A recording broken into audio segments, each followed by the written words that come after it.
नमस्कार दोस्तों, आप लोग का अपना यूट्यूब चैनल रिजल्ट विथ आकाश में स्वागत है।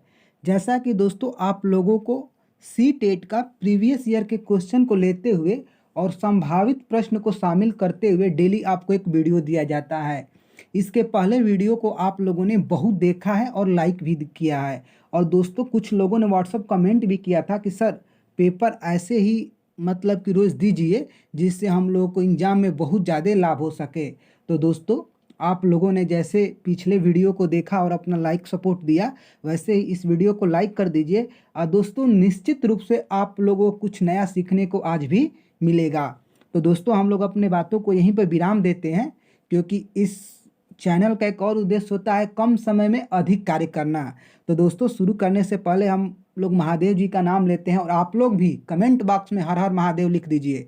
देखिए दोस्तों, मेहनत से सफलता मिलती है, लेकिन अगर भगवान है तो थोड़ा सा इन पर भी भरोसा रख कर चला जाए कि मेहनत करेंगे तो ये भी हमारे लिए थोड़ा सा मेहनत करेंगे।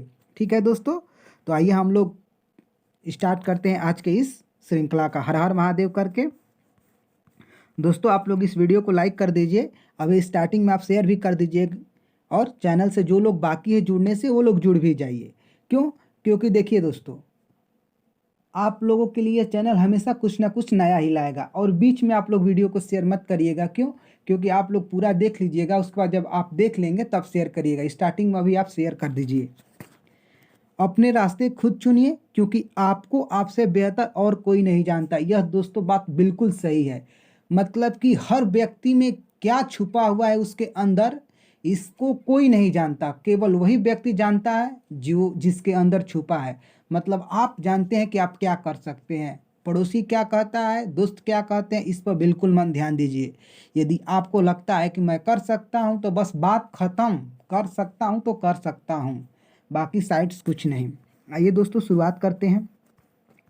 देखिए दोस्तों आज का पहला प्रश्न क्या दिया है। कह रहा है विकास की अवधि जिसमें आंतरिक मानदंडों पर प्रश्न किया जाता है और सहकर्मी समूहों की राय आमतौर पर परिवार की तुलना में अधिक महत्वपूर्ण हो जाती है, कहलाती है। अब देखिए ये सीधा सीधी क्या कह रहा है कि विकास का वह कौन सी अवधि है जिसमें आप परिवार के बात को कम मानते हैं और जो आपके सहसाथी है माने दोस्त है, फ्रेंड सर्किल है, उसके बात को ज़्यादा मानने लगते हैं। तो आप बताइए कैसा अवस्था, इसमें तो बालक खुद माता पिता पर डिपेंड रहता है।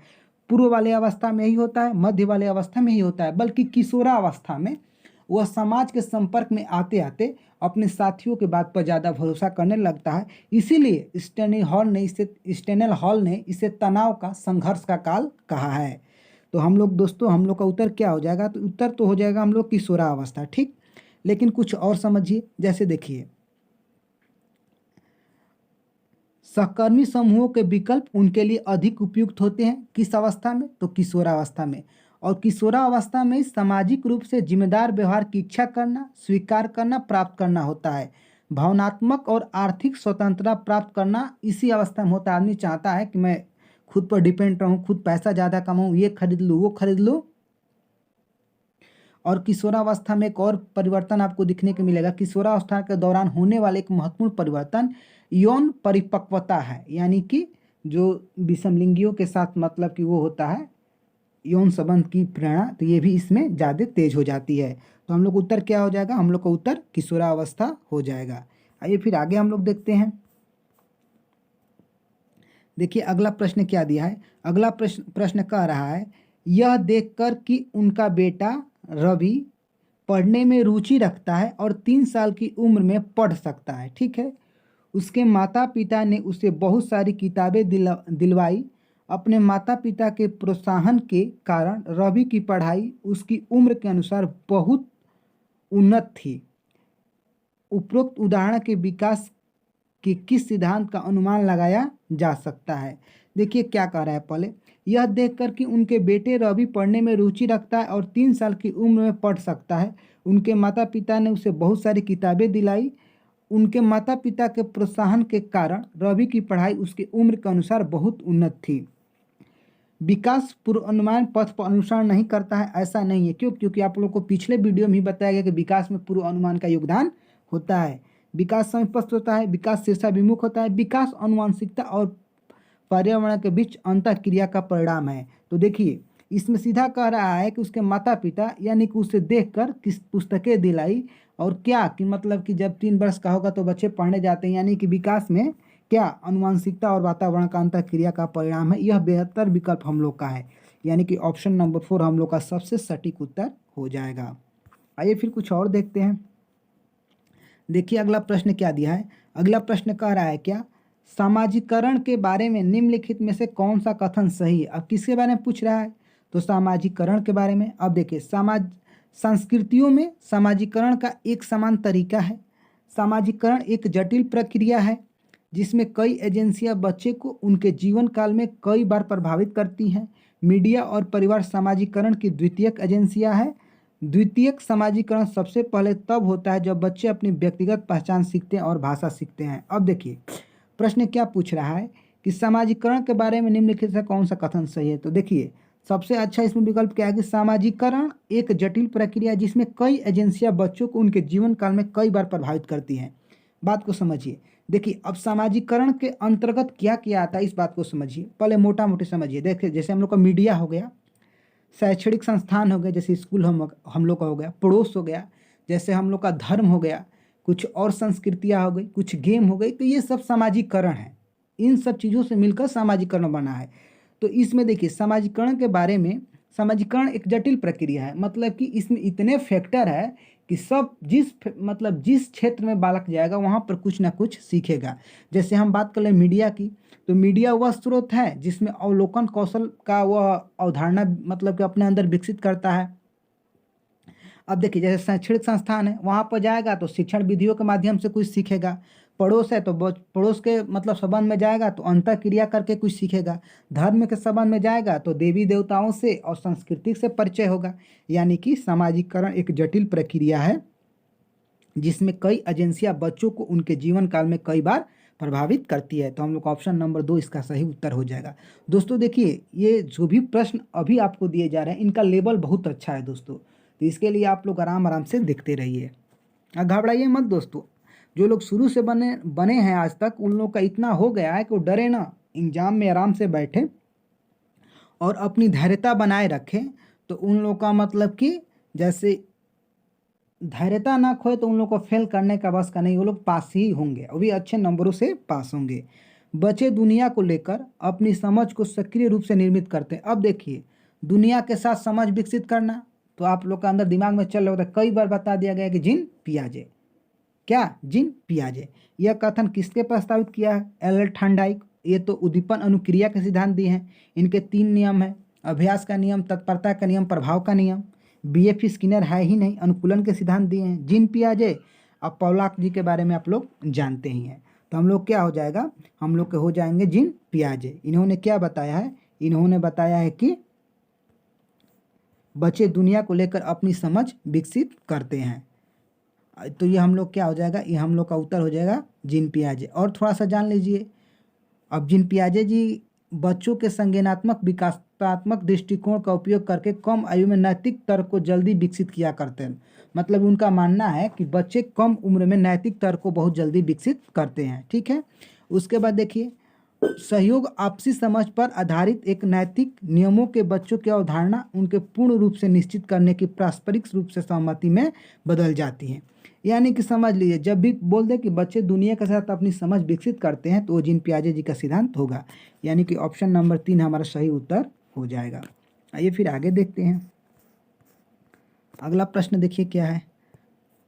अगला प्रश्न कह रहा है क्या कि शिक्षण अधिगम के संदर्भ में निम्नलिखित में से कौन सी तकनीकी को ले वाइगोत्स्की ने समर्थन नहीं दिया। अब देखिए वाइगोत्स्की साहब आए तो रूस के मनोवैज्ञानिक है, सामाजिक अंतःक्रिया का सिद्धांत दिया है, सामाजिक संज्ञानात्मक का सिद्धांत दिया है, इन्होंने सामाजिक भाषा विमर्श का सिद्धांत दिया है, इन्होंने समीपस्थ विकास का क्षेत्र के बारे में बताया है, इन्होंने इसका फोल्डिंग वर्ड बताया है, इन्होंने निजी वार्ता यानी प्राइवेट स्पीच के बारे में बताया है। इतना यदि आप मुंह पर कट कट रखते हैं तो आराम से कोई दिक्कत नहीं है। तो कह रहा है शिक्षण अधिगम के संदर्भ में निम्न में से कौन सी तकनीकी को ले वाइगोत्स्की ने समर्थन नहीं दिया। अब देखिए सहकारात्मक अधिगम, इसको वाइगोत्स्की साहब ने समर्थन दिया है। ठीक, पाड़ प्रदान करना यानी कि स्कैफोल्डिंग, इसे मचान भी कहते हैं। सहायक अधिगम को भी दिया है।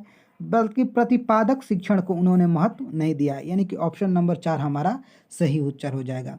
और उन्होंने लेबाइगोस्की साहब ने एक बात और बताया था, क्या MKO मतलब कि मोर नॉलेजेबल अदर, दूसरों से ज्ञानी बनना, दूसरों से ज़्यादा ज्ञानी। यानी कि देखिए, यदि आप बालक से ज़्यादा ज्ञानी रहेंगे तभी ना आपसे बालक सीखेगा। अब बालक ही आपसे अधिक जानता है तो आपसे सीखेगा।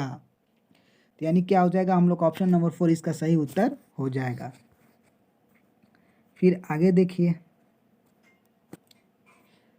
आगे देखिए क्या कह रहा है, एक प्रगतिशील कक्षा में एक शिक्षक बच्चों को एक सामान्य अधिगम के कार्य को प्राप्त करने के लिए समूहों में काम करने की सुविधा प्रदान करता है। यह बच्चों के बीच को बढ़ावा दे रहा है।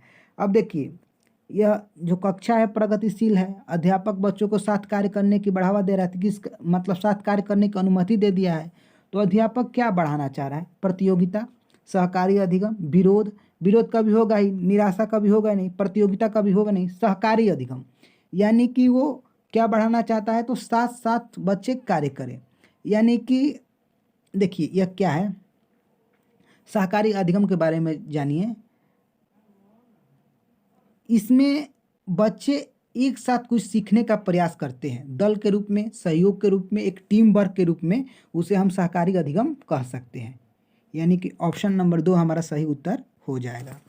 फिर आगे देखते हैं, देखिए आगे क्या कह रहा है क्या कि बच्चों में लैंगिक रूढ़िवादिता को तोड़ने के लिए निम्नलिखित में से किससे बचना चाहिए। अब देखिए, लैंगिक रूढ़िवादिता को तोड़ना है तो आपको ऐसा कौन सा सेंटेंस नहीं यूज कर सकते हैं, अन्य लिंग के बच्चों के साथ उपयुक्त प्रयास, ऑप्शन ए है। ऑप्शन बी कह रहा है बिना रूढ़िवादी गतिविधियों में लगे वयस्कों के लिए अनावरण, लड़कियां कला में अच्छी होती है और लड़के गणित में उत्कृष्ट होते हैं जैसा सामान्य कथन बोलना। अब देखिए, यह कथन लैंगिक रूढ़िवादिता को तोड़ेगा कि बढ़ाएगा, कि लड़कियां कला पढ़ेगी और बच्चे मैथ पढ़ेंगे, यह क्या करेगा, बढ़ावा देगा। यानी कि यह हम लोग का ऑप्शन क्या हो जाएगा, इसका सही उत्तर हो जाएगा। यानी कि लैंगिकवादिता तोड़ने के लिए आप ऐसा सेंटेंस नहीं बोल सकते हैं।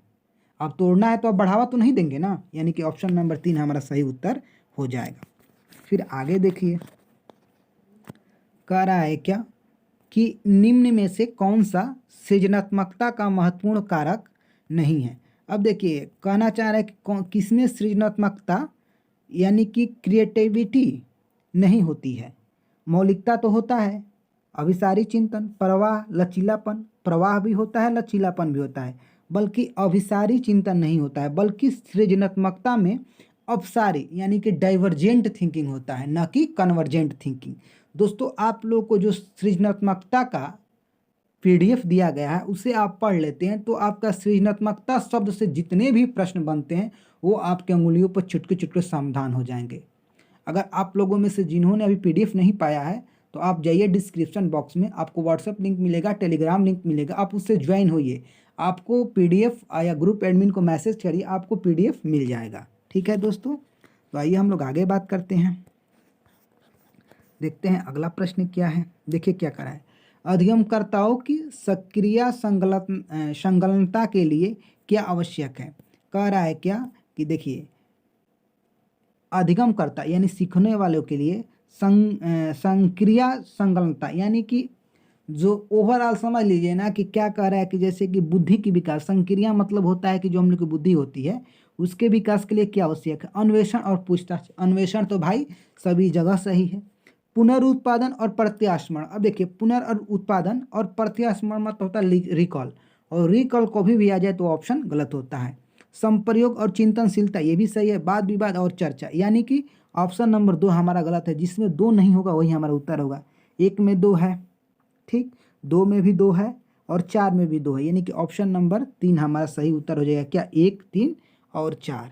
ठीक है, आगे आइए, फिर आगे हम लोग देखते हैं।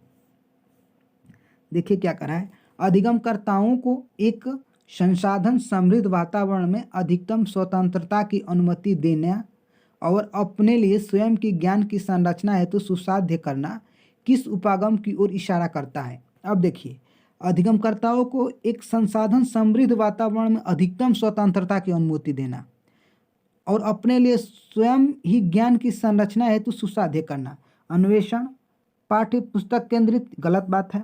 प्रतिपादक शिक्षण, गलत है। व्यवहारवादी शिक्षण, गलत है। क्यों? क्योंकि जब सबसे अच्छा हमको मिल गया क्या, अन्वेषण, तो हम बताएंगे कि समृद्ध वातावरण मिलेगा तो जो अधिगम करता होगा उसके अंदर अन्वेषण का विकास बहुत तेजी से होगा। तो हम लोग का ऑप्शन नंबर ए सटीक उत्तर हो जाएगा। आइए फिर कुछ और देखते हैं। देखिए क्या कह रहा है, कह रहा है विद्यार्थियों में संज्ञानात्मक परिवर्तन को प्रोत्साहित करने के लिए एक शिक्षिका को अब क्या करना चाहिए। मान लीजिए जैसे विद्यार्थी हैं, उनमें आपको संज्ञानात्मक चीज़ों को बढ़ाना है, तो एक शिक्षक मतलब जैसे एक शिक्षिका है उसे क्या करना चाहिए। देखिए, यंत्रोक्त याद करने के लिए लंबे अनुच्छेद देना, यह बात बिल्कुल गलत है। ऐसी विषय वस्तु देना चाहिए जो मध्यम रूप से चुनौतीपूर्ण हो और स्कीमा में संशोधन की मांग करे, ठीक है। असंबद्ध खंडों की जानकारी प्रस्तुत करनी चाहिए। अब देखिए इसका कोई लेन देन, जब संबंध है नहीं तो क्या करेगा। ऐसे कार्य देना चाहिए जो बच्चे के वर्तमान संज्ञानात्मक स्तर से अधिक ऊंच हो। अब देखिए बच्चा का दिमाग है प्राइमरी लेवल पर, अगर हाई स्कूल का सवाल दे देंगे तो वो करेगा, बिल्कुल नहीं करेगा। बल्कि ऐसी विषय वस्तु देना चाहिए जो मध्यम रूप से चुनौतीपूर्ण हो, यानी कि ये नहीं कि उसको क ख ग आता है तो रोज क ख ग ही सिखाएंगे, बल्कि मध्यम रूप से थोड़ा सा चुनौतीपूर्ण हो, जो उसकी स्कीमा मतलब होता है ज्ञान में संशोधन की मांग करती हो, यानी कि जो जानता है उसमें थोड़ा बढ़ाने की मांग करती हो, ठीक है।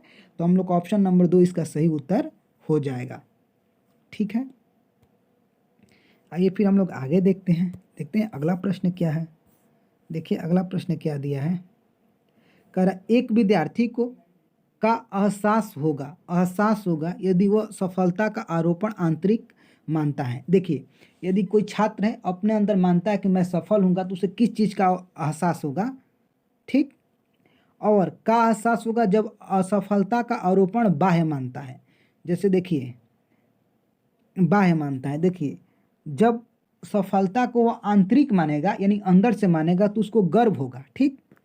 क्या होगा, दुश्चिंता तो होगा नहीं, शर्म तो होगा नहीं, आभार भी नहीं होगा, गर्व होगा, ठीक। और जब एहसास क्या होगा असफलता का, तब क्या होगा उसके अंदर क्रोध होगा। देखिए जैसे कोई भी विद्यार्थी मतलब उससे हम सामने आप असफलता की बात करेंगे तो उसको क्या होता है, उसको दुख यानी कि क्रोध की भावना उत्पन्न होगी। यानी ऑप्शन नंबर 3 हमारा सही उत्तर हो जाएगा। अगला आप देखते हैं। देखिए क्या कह रहा है क्या, संसाधन के रूप में बहुभाषिकता का क्या अर्थ है। अब देखिए संसाधन के रूप में बहुभाषिकता कह रहा है भाषा शिक्षण के लिए शिक्षार्थियों की भाषा का प्रयोग करना, विज्ञान तथा भाषा के शिक्षण की विधियों के रूप में शिक्षार्थियों की भाषा का प्रयोग करना। उसके बाद कक्षा में शिक्षार्थी के परिवार की भाषाओं का प्रयोग करना, कक्षा में शिक्षार्थियों की भाषा का पठन सामग्री, विचार अभ्यास और सांस्कृतिक पहलुओं का प्रयोग करना। अब देखिए बहुभाषिकता शब्द से आप केवल बोलने के रूप में मत समझिए, यानी कि क्या संसाधन के रूप में बहुभाषिकता का मतलब है पठन सामग्री, विचार अभ्यास, उसके जो भी सांस्कृतिक पहलू हैं आप उन पर क्या करिए, उनके प्रयोग में बढ़ावा देते हैं, तब आप बहुभाषिकता को बढ़ावा दे रहे हैं। यानी कि जो बच्चा का संस्कृति रहा है उसकी पठन सामग्री रही है, उसकी बोलने की शैली रही है, आप उससे जोड़कर सिखाते हैं, तब आप एक बहुभाषिकता को संसाधन के रूप में प्रयोग कर रहे हैं। यानी कि ऑप्शन नंबर 4 हमारा सही उत्तर हो जाएगा। आइए फिर आगे देखिए। अब देखिए क्या करें, किस राज्य में झूम कृषि की प्रथा सामान्य है। उड़ीसा, मिजोरम, बिहार, उत्तराखंड। तो किस राज्य में, आप लोग जानते हैं कि मिजोरम में क्या होता है, तो मिजोरम में झूम कृषि होता है। यानी कि ऑप्शन नंबर 2 हमारा सही उत्तर हो जाएगा, ठीक है। आगे हम लोग देखते हैं। देखिए क्या कह रहा है, एक ग्रामीण विद्यालय की अध्यापिका भोजन संरक्षण की तकनीकों का शिक्षण दे रही है, उसके लिए उत्तम रणनीति कौन सी होगी। देखिए आप एक टीचर हैं, आपको भोजन संरक्षण के बारे में बताना है, तो आपके लिए सबसे उचित रणनीति क्या होगी, अपने आप विभिन्न संरक्षण विधियों के प्रतिरूप का चार्ट बनाकर उसका उपयोग कराना। अब बताइए चार्ट बनाकर उपयोग कराएंगे, माने किसी जैसे कि पेज पर खचवा कर बनाकर प्रयोग करेंगे तो समझेगा कि आप कैसे खाँचे हैं, नहीं। भोजन के उन नमूनों का प्रदर्शन करना जिन्हें संरक्षित किया जा सकता है, यह बिल्कुल गलत बात है, क्योंकि आप केवल प्रस्तुत कर दिए कि आप इन्हें संरक्षित रख सकते, तो उसके अंदर क्या हुआ, कुछ नहीं हुआ। विभिन्न संरक्षण विधियों का पावर पॉइंट प्रस्तुत करना या छोटे छोटे वीडियो क्लिप दिखाना, वीडियो क्लिप भी दिखाना उसको प्रत्यक्ष अनुभव नहीं है, बल्कि देखेगा तो उसको लगेगा कैसा होता होगा। आस पड़ोस में क्षेत्रीय भ्रमण का आयोजन करके घरों में उपयोग होने वाले संरक्षण विधियों का अवलोकन कराना। अब देखिए, आसपास के क्षेत्र घूमेगा तो पहले तो आसपास का लड़का है तो आसपास को बढ़िया से समझेगा, बात समझ रही है। फिर घर में ढुकेगा तो बच्चा भी घर से जुड़ा रहता है, यानी घर की चीज़ों को भी समझेगा। यानी कि सबसे बेहतर हमारा ऑप्शन नंबर क्या हो जाएगा, 4 इसका उत्तर हो जाएगा। ठीक है, आगे देखिए अगला ऑप्शन का क्या कर रहा है। पर्यावरण अध्ययन के उद्देश्य को सफल करने के लिए पाठ्यचर्या आधारित होना चाहिए। अब बताइए करिकुलम किस पर आधारित होना चाहिए, यानी पाठ्यचर्या किस पर आधारित होना चाहिए। पर्यावरण अधिगम, पर्यावरण अधिगम, पर्यावरण अधिगम, पर्यावरण के साथ के लिए से अधिगम। देखिए फिर पढ़ते हैं, आगे देखिए पर्यावरण के बारे में के माध्यम से के लिए, ये थोड़ा कुछ अच्छा लग रहा है। मध्य के लिए के साथ, के लिए के मध्य। अब देखिए पर्यावरण के बारे में मैंने हमको पढ़ना है पर्यावरण के बारे में, के माध्यम से पढ़ेंगे हम, पर्यावरण के माध्यम से पढ़ेंगे। और किसके लिए पढ़ेंगे तो हम पर्यावरण के लिए पढ़ेंगे, यानी कि ऑप्शन नंबर 2 हमारा सही हो जाएगा। देखिए इसको एक बार और पढ़ें, पर्यावरण के बारे में अधिगम माने पर्यावरण के बारे में सीखना, पर्यावरण के माध्यम से अधिगम यानी कि पर्यावरण के बारे में सीखना है तो हम पर्यावरण के माध्यम से ही सीखेंगे, और किसके लिए सीखेंगे तो पर्यावरण के लिए अधिगम करेंगे, यानी ऑप्शन नंबर 2 हमारा सही उत्तर हो जाएगा। आइए फिर कुछ और देखते हैं। भाषा अर्जन होता है जब, अब कब होता है, बच्चे को व्याकरण के नियम पढ़ाया जाता है तो देखिए भाषा अर्जन में नियम का कोई महत्व नहीं होता है, यानी कि बच्चा अर्जन करे तो इसमें, और जिससे अर्जन करता है उसे भाषा अर्जन तंत्र कहते हैं। बच्चे को पुरस्कार या दंड दिया जाता है, गलत बात है। बच्चे को भाषा के अवसर मिलते हैं, बच्चे बिना सचेत ध्यान के भाषा ग्रहण करता है। हाँ सचेत ध्यान यानी कि इसमें व्याकरण का कोई महत्व नहीं होता है, वो अपना पाया जैसे बिना नियम का भाषा का ग्रहण कर लिया, वो क्या है, भाषा अर्जन है, यानी कि ऑप्शन नंबर 4 इसका सही उत्तर हो जाएगा। फिर देखिए निम्नलिखित में से कौन सी अवधारणा भाषा शिक्षण के विषय में गलत है। अब देखिए भाषा शिक्षण के बारे में गलत कौन सी अवधारणा है। शिक्षार्थी वास्तविक परिस्थितियों में भाषा प्रयोग के प्रयास द्वारा भाषा अर्जित करते हैं, सही बात है। शिक्षार्थी की प्रथम भाषा सीखने में महत्वपूर्ण भूमिका निभाती है, बिल्कुल निभाती है।